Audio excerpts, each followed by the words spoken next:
Meus queridos e amados em Cristo Jesus, que Deus abençoe a sua vida poderosamente. Eu sou o Alexandre Santos e juntos, a partir de agora, iremos comentar mais uma lição do novo trimestre da nossa Escola Bíblica Dominical. Estamos no quarto trimestre e desta feita estudaremos sobre o grande homem de Deus, o apóstolo Paulo, servo do Senhor. Para quem não sabe, eu falo diretamente de Araucária, região metropolitana da crescente cidade de Curitiba. Curitiba, que é a capital do estado do Paraná. O meu pastor é o pastor Reginaldo. Nosso pastor presidente é o pastor Carlos Soares, ele que dirige a cidade de Araucária.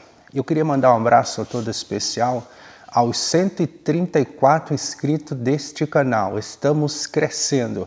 E se você ama a palavra de Deus, se você quer nos ajudar, divulgue este vídeo. Faça com que este vídeo chegue mais longe para que pessoas sejam alcançadas pela graça de Deus. Somente aqueles que amam o estudo da palavra de Deus, somente aqueles que veem que a igreja atual necessita de um estudo mais profundo e detalhado a respeito da exposição da palavra de Deus. Se você é uma dessas pessoas, meu muito obrigado. Você está no caminho certo. Que Deus possa te abençoar.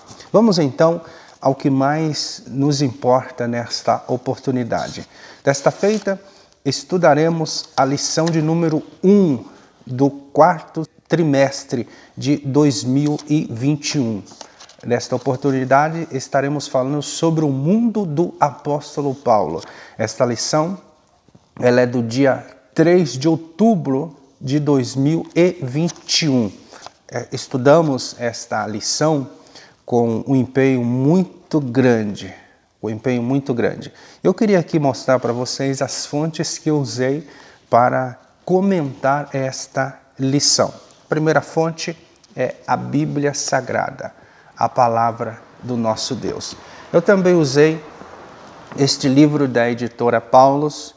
Se você quer entrar em contato conosco, escreva aí nos comentários como adquirir estes livros. Este primeiro livro que eu queria falar para vocês é Paulo de Tarso, uma história de um apóstolo. Também o livro da lição do pastor Elienay Cabral, que atualmente está aqui na cidade de Curitiba e já conversei com ele algumas vezes, pastor Elienay Cabral. O terceiro livro que eu usei, fora a Bíblia, este livro aqui, do Udo Schnelli, Paulo, Vida e Pensamento, também da editora Paulus. Eu também usei este livro aqui do reverendo N.T. Wright, diz assim, Paulo, uma biografia.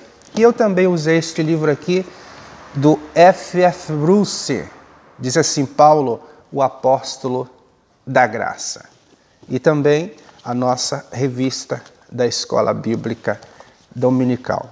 São verdadeiras fontes de conhecimento. Você que é professor de Escola Bíblica Dominical, não fique somente na lição. Busque conhecimento, busque algo mais profundo, porque os seus alunos certamente irão na escola bíblica esperando receber alguma coisa da parte de todos vocês, professores da escola bíblica dominical. Pois bem, a nossa leitura em classe está lá em Atos capítulo 26, quando Paulo é interrogado pelas autoridades de sua época, Atos capítulo 26, versículo 1 ao 7. O objetivo geral diz-nos assim, saber como o mundo de hoje é uma porta aberta para o Evangelho. Temos aqui alguns objetivos que chamamos de objetivos específicos. São pelo menos 3 objetivos específicos. O primeiro, apresentar o mundo de Paulo no Império Romano. Segundo, discorrer sobre o mundo cultural de Paulo. E terceiro, descrever o mundo religioso do apóstolo Paulo. O N.T. Wright escreve um dos seus livros, A Nova Perspectiva de Paulo, que eu tive a oportunidade de ler. Eu tenho este livro, não trouxe aqui para vocês, e ele faz uma série de comentários a respeito do mundo de Paulo. Para que você possa entender profundamente o apóstolo Paulo, faz necessário você conhecer antes o mundo que Paulo vivia. Você conhecendo o mundo que Paulo vivia, você vai ter mais facilidade para entender os escritos do apóstolo Paulo. Eu queria aqui ler um comentário a respeito da interação que o professor precisa ter com os seus alunos. Diz assim: mas o ano está chegando ao fim. Neste último trimestre, estudaremos a vida e o ministério de um grande homem usado por Deus, o apóstolo Paulo. É uma oportunidade para aprender e colocar em prática princípios eternos que nortearam a vida deste muito digno homem de Deus. E o pastor Elienay Cabal prossegue dizendo assim: nesta primeira lição, você pode propor uma reflexão aos alunos a respeito da circunstância que o mundo de hoje nos oferece para pregar o Evangelho, à luz do mundo político, cultural e religioso do apóstolo dos gentios, que é o apóstolo Paulo. Ele prossegue dizendo: reflita com os alunos as portas abertas para o Evangelho no mundo atual. Apresente o comentarista do trimestre, o pastor Elienay Cabral, escritor, conferencista e consultor doutrinário e teológico da CGADB e também a CPAD, que é Casa Publicadoras das Assembleias de Deus. É uma dica que aqui está nos oferecendo aos muito dignos professores de escola bíblica dominical. Dado isto, vamos à introdução que diz-nos assim: o assunto deste trimestre é a vida do apóstolo Paulo. Para compreendê-lo melhor, veremos como era o mundo que o apóstolo atuava. Por isso, o texto áureo desta lição apresenta como Paulo foi vocacionado para levar o nome de Jesus diante dos gentios. Esta é a nossa oportunidade de descobrir um pouco mais a respeito do grande homem de Deus, o apóstolo Paulo. Na minha introdução, eu digo assim: é difícil falar de teologia sem citar Paulo. Diria que é impossível falar de teologia sem citar Paulo. Sua vida, suas cartas e sua arte em expor pensamentos referentes ao estado decaído da humanidade e à grandeza do perdão de Deus. Paulo fala muito sobre isso, sobre a situação da humanidade, que é uma situação decaída, uma situação deplorável, uma situação que encontra-se longe da vontade de Deus, salvo aqueles que tiveram um encontro real com a graça de Deus. Eu prossigo dizendo assim: é incrível como Paulo descreve sua teologia como o ser humano foi afetado em Adão. Ele fala isso aos romanos. A importância de sua teologia é que ele expõe a salvação dos seres humanos arrependidos, citando o pico mais alto de sua teologia. Qual que é o pico mais alto da teologia de Paulo? É a morte e ressurreição de Jesus, o Filho de Deus. Inclusive, eu estou namorando um livro já faz tempo, muita vontade de tê-lo, mas como estou estudando muito sobre Paulo, eu não tive a oportunidade ainda de comprá-lo. Mas se você quiser, o nome do livro é este: A Ressurreição do Filho de Deus, de N.T. Wright. A Ressurreição do Filho de Deus. É o livro mais profundo que fala sobre a morte e a ressurreição do Filho de Deus, o nosso Senhor e Salvador Jesus Cristo. Voltemos então para a nossa lição. O tópico primeiro fala sobre o mundo de Paulo no Império Romano. Agora a gente faz uma viagem até o século I para descobrir um pouco mais sobre o mundo do apóstolo Paulo. O subtópico 1 diz assim: entendendo a origem de Paulo.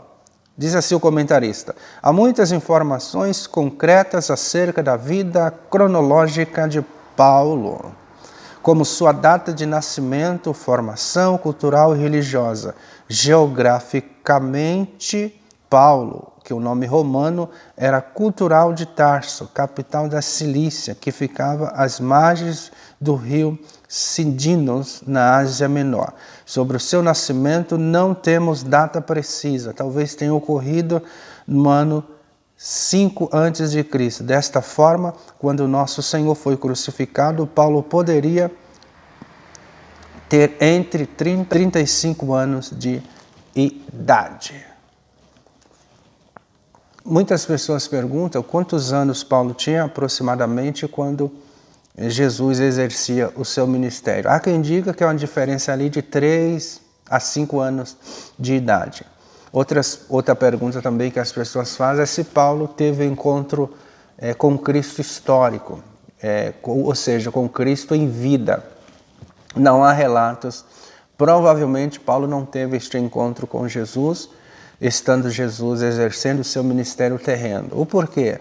Porque Paulo estava muito ocupado com seus estudos e Paulo jamais daria importância a Jesus, sendo que Jesus vivia uma vida humilde, uma vida no campo. Jesus era do campo, Paulo era da cidade. Então Paulo não dava muita atenção para descobrir quem era Jesus, até mesmo porque relatos diziam que o Senhor Jesus era um falso profeta. Então Paulo não dava muita importância.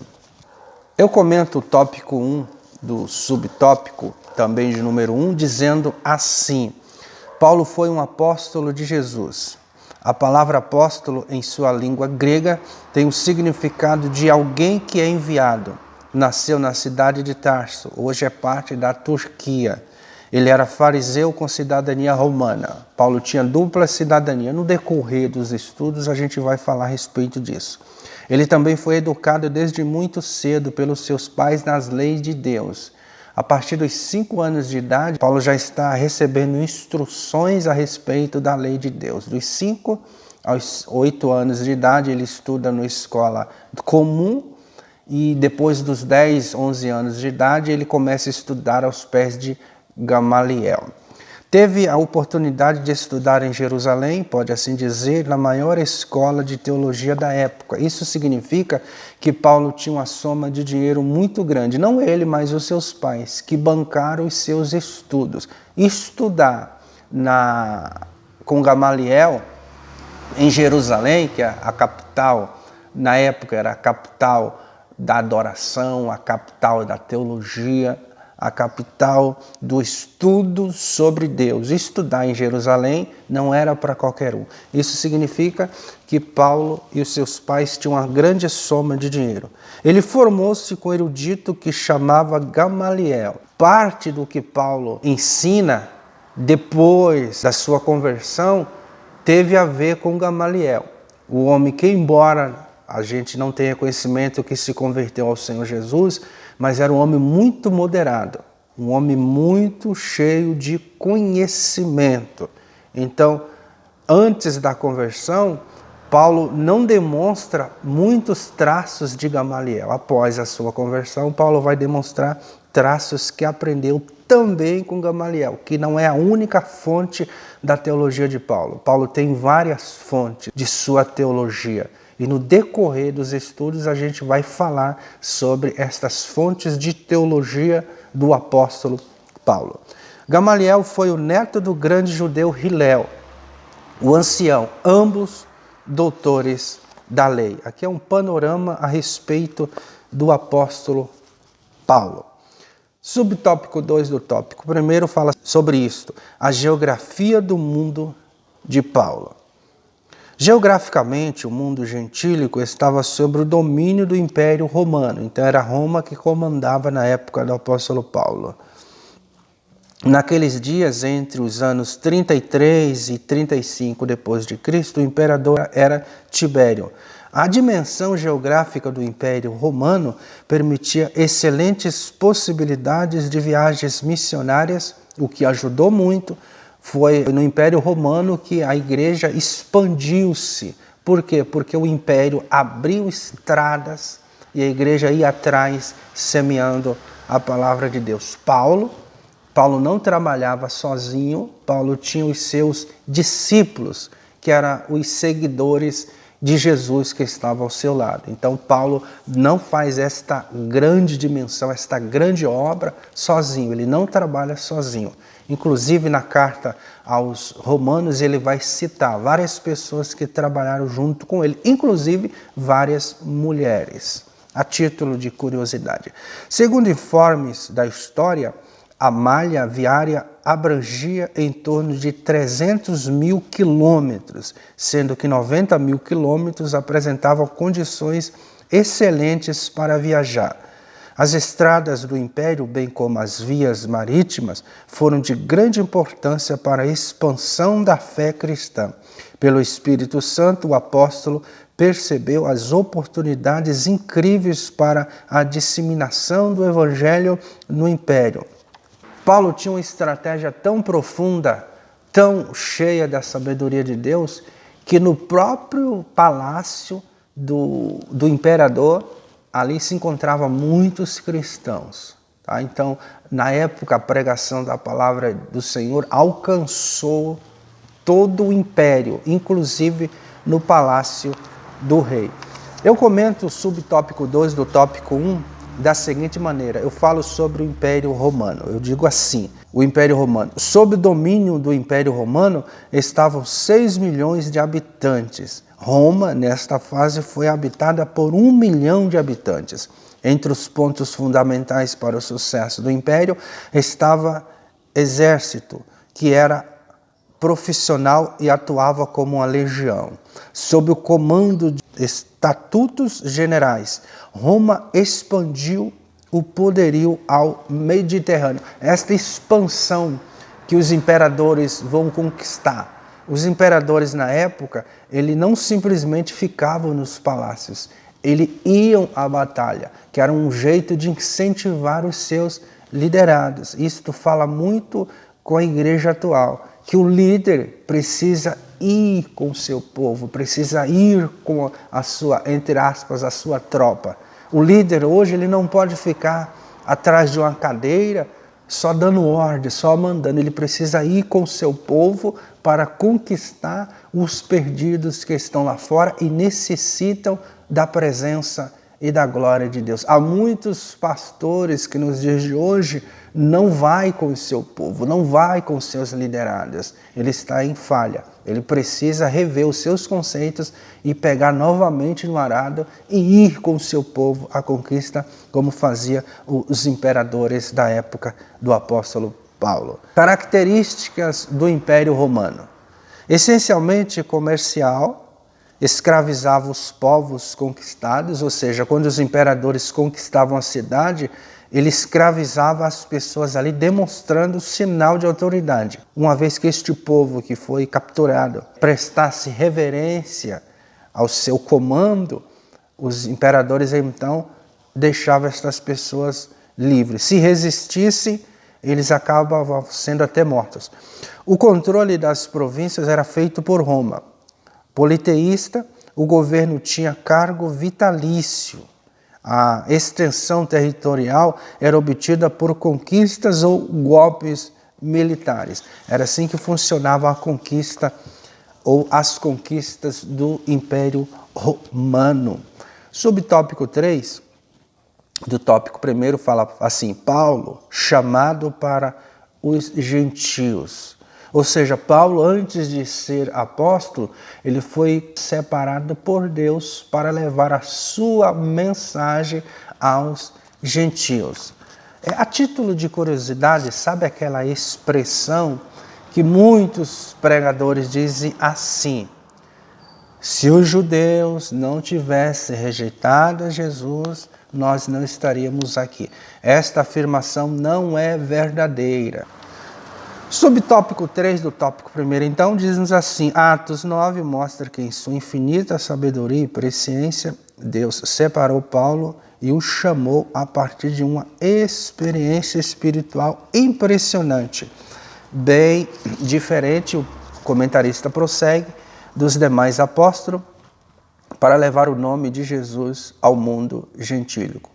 Ele soube que seu apostolado não se daria em Jerusalém, que já tinha Pedro, Tiago e o irmão do Senhor. E João, além dos outros apóstolos, que ainda não haviam se espalhado pelo mundo. Por isso, Atos 26 menciona o testemunho pessoal do apóstolo perante o rei Agripa. Ele diz assim: mas levanta-te e põe-te sobre teus pés, porque te apareci. Por isso, por ministro e testemunha dos gentios, a quem agora te envio. Enquanto o apóstolo de Cristo restringiram-se a anunciar Jesus aos judeus, nosso Senhor convocava Paulo de maneira dramática para ser apóstolo entre os gentios. Nosso Senhor continua a chamar pessoas para o ministério. Precisamos estar sensíveis à voz do Espírito Santo a nos chamar. Então Paulo foi levantado por Deus para espalhar o seu evangelho aos gentios de sua época. Assim foi Paulo chamado para expressar o seu evangelho aos gentios. Eu comento o subtópico 3 do tópico 1 dizendo assim: por que alguns judeus não acreditavam em Jesus na época de Paulo? Isto entra lá na minha afirmação que eu disse que muitas pessoas pregam assim: nós só somos hoje chamados por Deus porque os judeus rejeitaram ao Senhor. E muitas pessoas perguntam: por que então que os judeus rejeitaram ao Senhor? Porque alguns não acreditavam em Jesus na época de Paulo. E por que os gentios que não creram foram salvos? Já falei, por causa do alcance da graça de Deus. Então vamos aqui dar uma resposta. Pelo menos tem duas respostas. Primeira resposta: porque esses judeus tinham uma visão míope sobre a salvação. Então, por isso que eles rejeitaram ao Senhor. A visão dos judeus que rejeitaram ao Senhor não era uma visão cheia de graça. Eles leram na lei que a salvação é pela graça, sempre foi pela graça. No Antigo e no Novo Testamento não tem salvação por obras. Outro mito que a gente ouve na igreja que diz que a salvação no Antigo Testamento sempre foi por obras. Engano, a salvação sempre foi pela graça de Deus. No Novo Testamento também a salvação é pela graça de Deus. Então os judeus que rejeitaram o Senhor não tinham esta convicção. Eles pensavam que a salvação era pelas obras. Eles leram uma coisa, mas na hora de ensinar, ensinavam outra. Eles acreditavam nas obras, no legalismo, nas tradições e nas regras. Mas a salvação sempre foi pela graça de Deus. Segunda resposta: porque a salvação não está presa ao único credo humano. Se assim fosse, somente os judeus seriam salvos pelas obras, e não acontece isso. A graça de Deus é para todos quanto Deus chamar. Isso está escrito em Gálatas capítulo 3, versículo 26 e 28. Dado isto, vamos então para o segundo tópico: o mundo religioso de Paulo. Subtópico de número 1 do tópico. Dado isto, vamos para o mundo cultural de Paulo. O mundo cultural do apóstolo Paulo. O subtópico 1 do tópico 2 fala sobre a língua mundial daqueles dias. Diz assim: para o povo judeu, o hebraico e o aramaico eram línguas nativas. Entretanto, apesar de a Palestina e todos os demais países do Médio Oriente estarem sob a autoridade do Império Romano, prevaleceu a língua do grego, koiné, possibilitada pela infraestrutura da comunicação do Império Romano. Então, a língua nos dias era o grego koiné, que era uma língua, digamos assim, uma língua mundial. Seria o inglês nos nossos dias. Eu comento da seguinte maneira: Paulo falava cerca de 5 idiomas. Tá? Paulo falava o hebraico, o aramaico, grego, siríaco e latim. No mínimo, Paulo falava 5 línguas em sua época. Paulo também exercia grande influência na elite religiosa em Jerusalém. Ele converteu-se ao cristianismo no caminho de Damasco, ou pela revelação de Jesus Cristo. Paulo escreveu 13 cartas do Novo Testamento e praticamente estabeleceu o que hoje chamamos doutrinas da fé cristã. De acordo com James Dunn, Paulo foi o primeiro e maior teólogo da era cristã. Subtópico 2 fala sobre o mundo cultural do apóstolo Paulo. O Império Romano respeitava a diversidade religiosa, desde que se representasse os deuses do Império Romano. Ou seja, Roma respeitava quem pensava diferente, mas ao mesmo tempo não poderia discordar dos seus deuses, principalmente do único deus deles, que era o imperador. O imperador era tido como Deus, tá? Por isso que o cristianismo vai de encontro e não ao encontro do pensamento romano. O cristianismo vai de encontro, ou seja, vai se chocar com o pensamento romano. Por isso vem a perseguição. No subtópico 2 do tópico 2, eu comento dizendo assim: a cultura nos dias de Paulo era sobremodo diversa. De acordo com a crença romana, havia centenas de divindades. A maior destas se consistia assentado no trono de Roma, que era o imperador. A punição para quem afrontasse o império era previsto com pena de morte ou prisão perpétua. Por isso a perseguição ao cristianismo pregado por Paulo. Vamos falar sobre o subtópico 3 do tópico 2, sobre a influência da filosofia grega. Nesse mundo religioso havia influência filosófica grega. Essencialmente o Império Romano era politeísta e Paulo referiu-se a isto na segunda carta aos Coríntios, capítulo 8, versículo 5.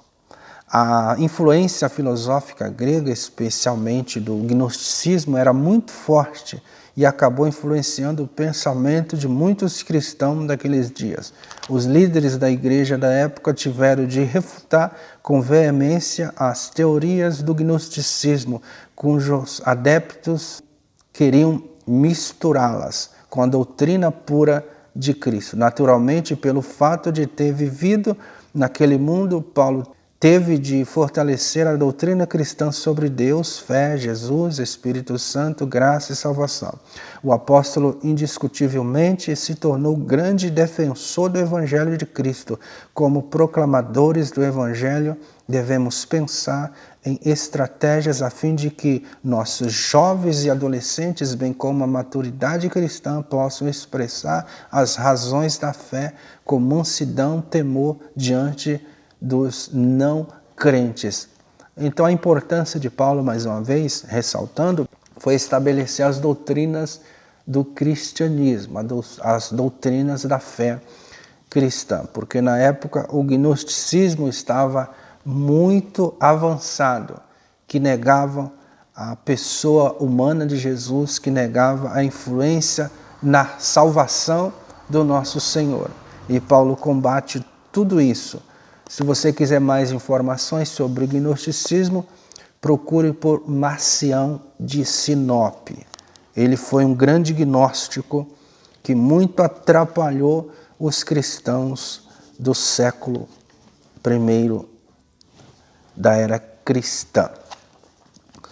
Pois bem, eu comento aqui o subtópico 3 do tópico 2 da seguinte maneira. Eu digo assim: Paulo jamais criou qualquer doutrina por vontade própria. Vale a pena salientar que a fonte teológica de Paulo tinha uma vertente confiável e plena. O apóstolo usava diversas maneiras para ensinar. A filosofia estava entre elas. À frente veremos detalhes. Sua teologia tinha uma base sólida e sustentável. Então, Paulo, o que ele ensinava, ele aprendera com o Antigo Testamento, ele aprendera com a igreja de Antioquia, ele aprendera com os apóstolos, principalmente em conversas com Pedro e também com o próprio Senhor Jesus, quando ele fica na Arábia por 3 anos e meio. Há quem diga que nesses 3 anos e meio, quando Paulo está sendo discipulado pelo próprio Jesus.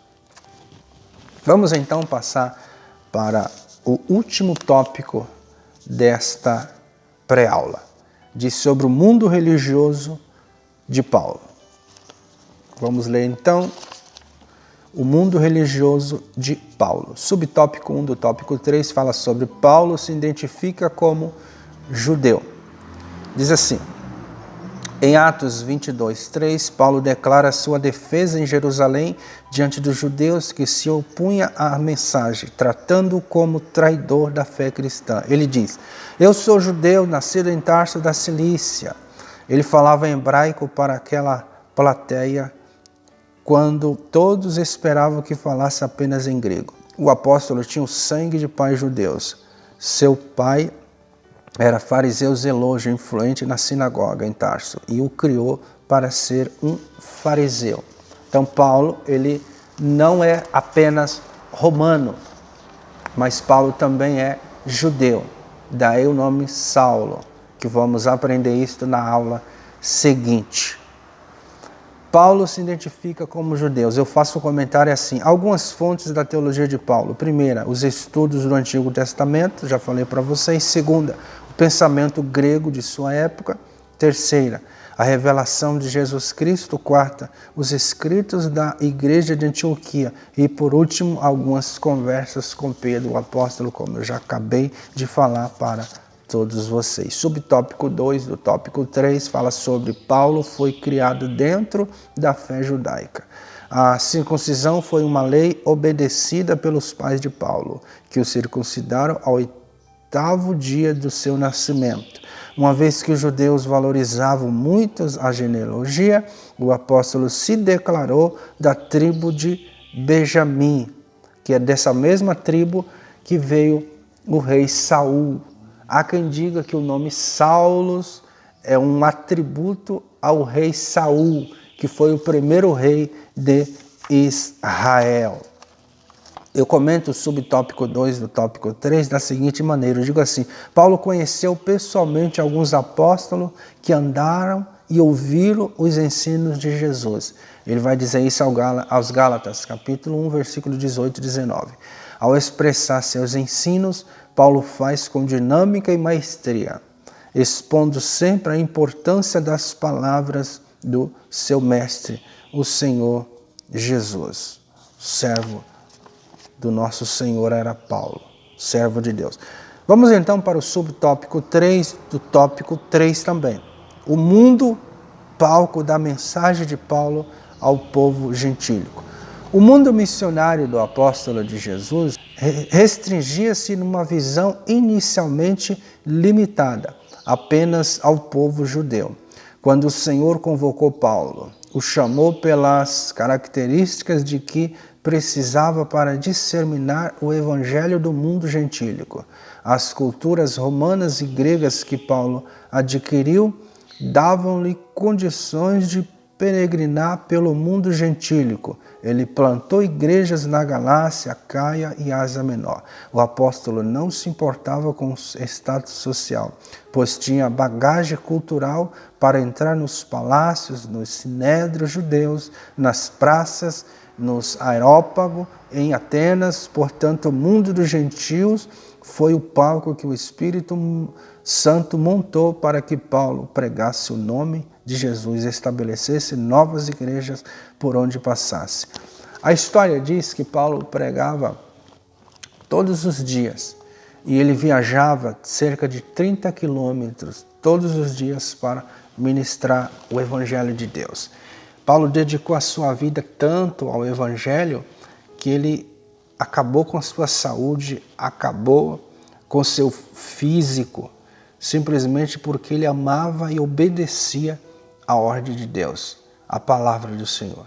A história diz que Paulo, ele sofreu diversas calúnias, sofreu diversas pancadas, literalmente mesmo. Ele foi afrontado por irmãos da fé, ele foi afrontado por lideranças de igrejas, ele sofreu demais, mas ele não desistiu de anunciar a palavra de Deus. Ao escrever aos Gálatas, Paulo afirma que sua mensagem foi recebida do próprio Cristo. Quando ele fica lá na Arábia, 3 anos e meio, ele é discipulado e preparado pelo próprio Senhor. Ele viu no mundo de sua época uma grande oportunidade de ministrar a palavra de Deus. Chamamos aqui as lideranças atuais para ministrar a palavra de Deus, para divulgar. Usa a internet, usa a TV, usa qualquer meio de comunicação, mas divulgue a palavra do Senhor. Divulgue o Evangelho de Deus. Chegamos então para a conclusão que diz-nos assim: a cultura geral que Paulo adquiriu ao longo da vida tornou-se capaz de enfrentar os oponentes do Evangelho com ousadia e ciência. Diante de reis, governadores, tribunos e autoridades religiosas, o apóstolo era excelente orador e arguto no conhecimento de várias ciências. Paulo tinha uma personalidade forte e dinâmica, e orientada por convicções profundas, e perseguia seus objetivos com desvelo e grande envolvimento emocional. O mundo do apóstolo foi o que Deus lhe abriu para que comunicasse o Evangelho de Cristo. Paulo aproveitou o seu mundo para anunciar a palavra de Deus. E nós, será que estamos aproveitando a nossa oportunidade para espalhar a palavra de Deus? Na minha conclusão, eu digo assim: estudar Paulo deveria ser prioridade de muitas igrejas. O problema é que alguns crentes não se importam em buscar informações sobre Paulo e sua evangelização do século I. Paulo não era um falso apóstolo, como alguns achavam, muito menos louco, como alguns pensam. Paulo foi um grande desbravador na divulgação do Evangelho do Reino. Que Deus te abençoe. Se você gostou deste vídeo, passe ele para frente. Me ajude a ajudar pessoas. E daqui a pouco voltaremos com a segunda aula da Escola Bíblica Dominical. Que Deus abençoe você.